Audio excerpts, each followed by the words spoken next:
everyone, here we are discussing in brief about the synapse, its classification and its function. Synapse. It is a junction between two neurons and it is not an anatomical continuation but it is only a physiological continuity of two neurons. Synapse is classified by two methods, that is, one is anatomical classification and functional classification. In anatomical classification, they are mainly of three types: axo-axonic synapse, axo-dendritic synapse, axosomatic synapse. Axo-axonic synapse means the axon of one neuron terminates on the axon of another neuron. Axo-dendritic means the axon of one neuron terminates on the dendrite of another neuron. Axosomatic means the axon of one neuron terminates on the soma of another neuron. Functional classification of synapses. Depending upon the mode of transmission of impulses, the synapses are divided into two types. First one is electrical synapse and second one is chemical synapse. However, generally the synapse it indicates chemical synapse. Now we will discuss about the electrical synapse. Electrical synapse is a physiological continuity between the two neurons, that is presynaptic neuron and the postsynaptic neuron, which is provided by the gap junction, in which exchange of ions takes place between presynaptic neuron directly to the postsynaptic neuron. The action potential reaching towards the end portion of the presynaptic neuron is directly entering to the postsynaptic neuron through this gap junction. The electrical synapse important feature is the synaptic delay is very less between the two neurons because of direct flow of current, and this type of transmission occur in human body in such as the myocardial fibers and in fibers of small intestine and in the fibers of islets in the eye. The chemical synapse is a junction between the two neurons that may be between a nerve fiber and a muscle fiber, or it may present between the two nerve fibers.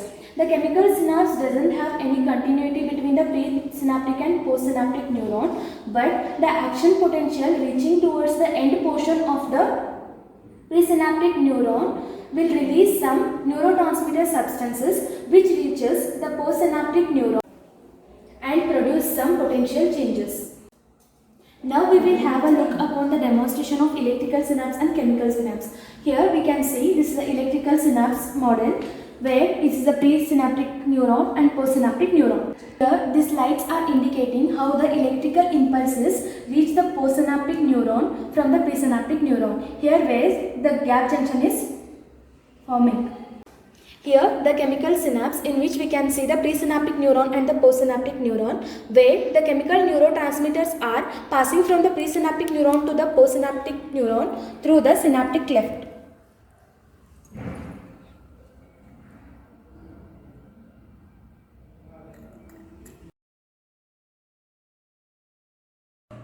Functional anatomy of chemical synapse.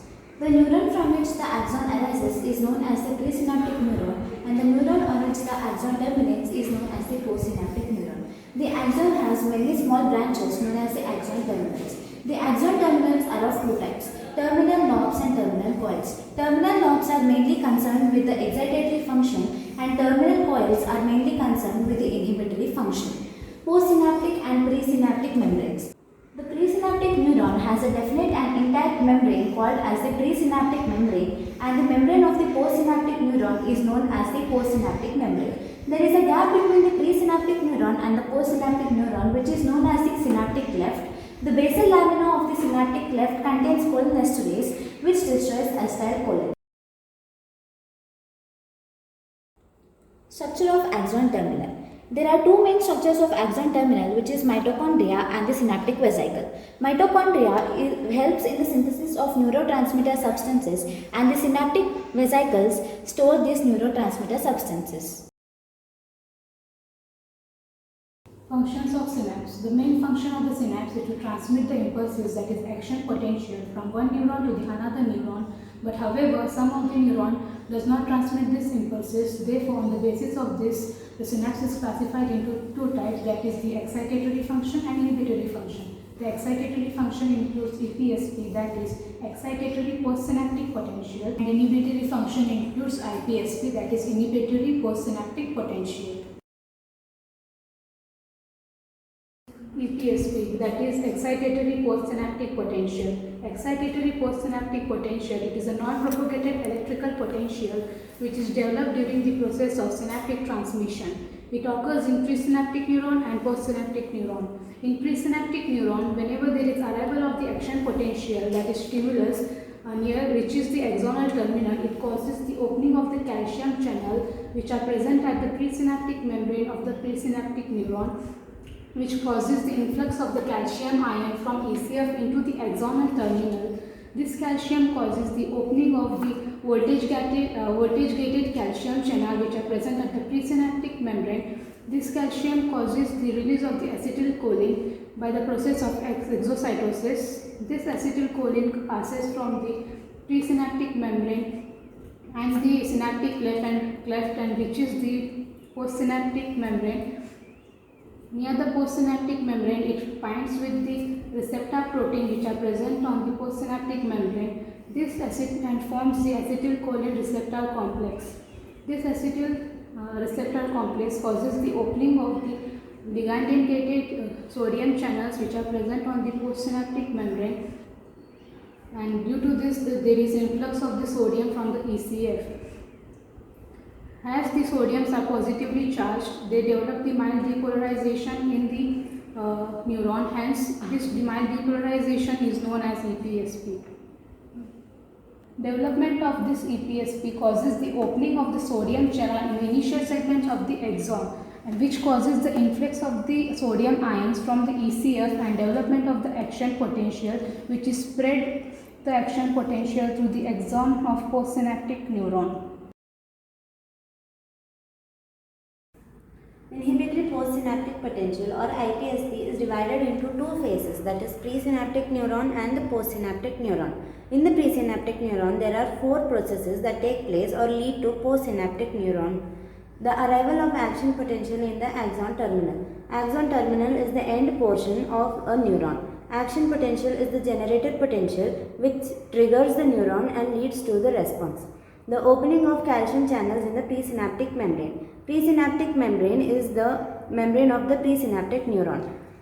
The opening of the calcium channels leads to the influx of calcium ions from the ECF, that is the extracellular fluid, into the axon terminal, that is the end portion of a neuron.